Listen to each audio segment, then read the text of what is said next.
Hello friends, welcome to counter top classics. இன்றைக்கி நம்ம சமையல் மேடையில் ஒரு பாரம்பரியமான ஸ்பைசியான ஒரு சட்னி தான் செய்ய போகிறோம்.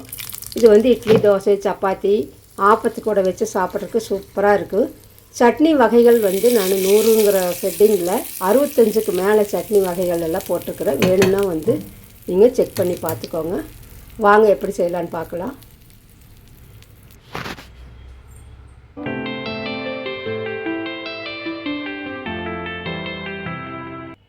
இந்த சட்னி செய்கிறதுக்கு ஒரு கடாய் வச்சு எண்ணெய் ஊற்றிக்கலாம். எண்ணெய் வந்து நல்லா சூடாகட்டும்.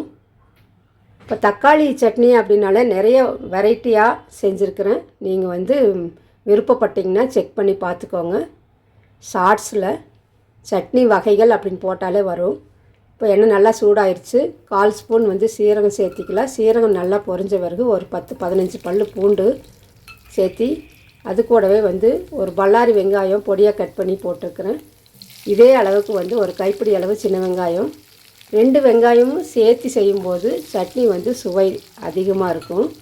வெங்காயம் வந்து நல்லா வதங்கி வரட்டும். 2 வெங்காயம் சேர்த்து செய்யும்போது டேஸ்ட் நல்லாயிருக்கும். தனியாக சின்ன வெங்காயம் மட்டும் போட்டு செஞ்சாலும் நல்லாயிருக்கும். ஆனால் இது கொஞ்சம் ஒரு ஸ்வீட்டாக இருக்கும் சப்பாத்திக்கெல்லாம் வச்சு சாப்பிட்றதுக்கு. இப்போ வெங்காயம் ஓரளவுக்கு வதங்கின பிறகு நம்மளுக்கு எவ்வளவு தக்காளி வேணுமோ அந்த அளவுக்கு வந்து எடுத்து அந்த காம்பு பகுதியை மட்டும் நீக்கிட்டு 4ஆக கட் பண்ணி போட்டுக்கலாம். வெங்காயத்துக்கூடையே தக்காளியும் சேர்த்திடலாம். இப்போது நான் 4 தக்காளி எடுத்துக்கிறேன். அந்த 4 தக்காளியும் கட் பண்ணி வச்சுக்கலாம் 4ஆக. தக்காளி வதங்கறதுக்காக எப்பவும் போல் இந்த சட்னிக்கு தேவையான அளவு வந்து நம்ம உப்பு சேர்த்துக்கலாம்.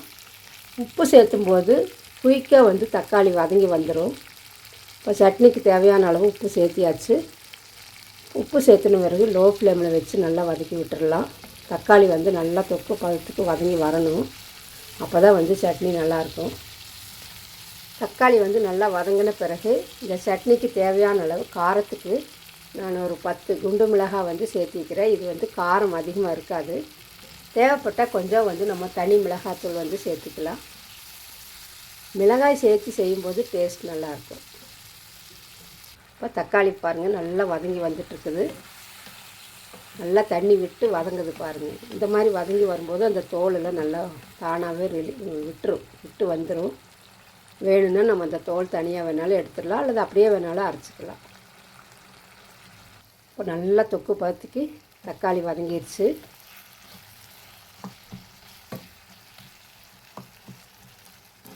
அந்த தக்காளியுடைய பச்சை வாசனையும் நல்லா போயிடுச்சு பாருங்கள். இப்போது இந்த ஸ்டேஜில் நம்மளுக்கு காரத்துக்கு கொஞ்சமாக தனி மிளகாய்த்தூள் சேர்த்துக்கலாம். தேவைப்பட்டால் சேர்த்துக்கோங்க.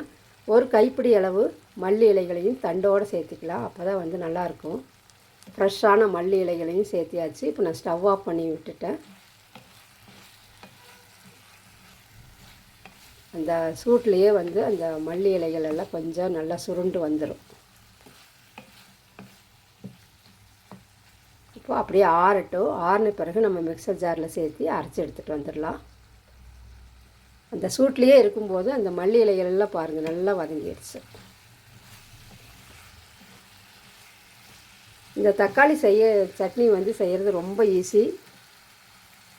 எல்லாருமே செய்யக்கூடிய ஒரு சட்னி தான். எப்பவும் போல் தேங்காய் சட்னி, சாம்பார் அப்படின்னு இல்லாமல் இந்த மாதிரி ஒரு சட்னி வந்து சுட சுட சப்பாத்தி, இட்லி கூட வச்சு இந்த மழை பெய்யும்போது சாப்பிடும்போது சூப்பராக இருக்கும். இப்போ ஆறிடுச்சு. நம்ம ஒரு மிக்சர் ஜாரில் சேர்த்துக்கலாம்.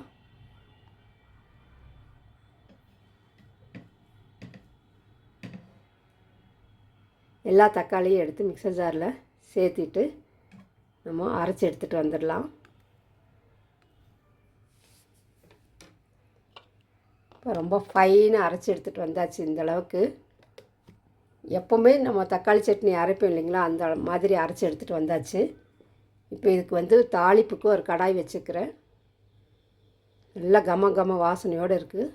இப்போ கடாயில் எண்ணெய் ஊற்றி எண்ணெய் நல்லா சூடான பிறகு கொஞ்சமாக ஒரு பிஞ்ச் வந்து கடுகு, கருப்பு உளுந்து சேர்த்திக்கிறேன்.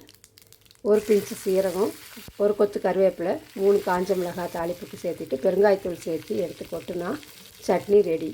இந்த மாதிரி தாளிப்பு வந்து இருந்தால் தான் சட்னி வந்து சூப்பராக இருக்குது. தேங்காய் சட்னி ஆகட்டும், தக்காளி சட்னி ஆகட்டும், இந்த மாதிரி தாளிப்பு இருந்தால் தான் நல்லாயிருக்கும். அப்போ தான் இந்த சட்னியுடைய சுவை வந்து நம்மளுக்கு மிகைப்படுத்தி காட்டும். இப்போ இந்த சட்னிக்கு வந்து நான் இன்றைக்கி சப்பாத்தி தான் செய்ய போகிறேன்.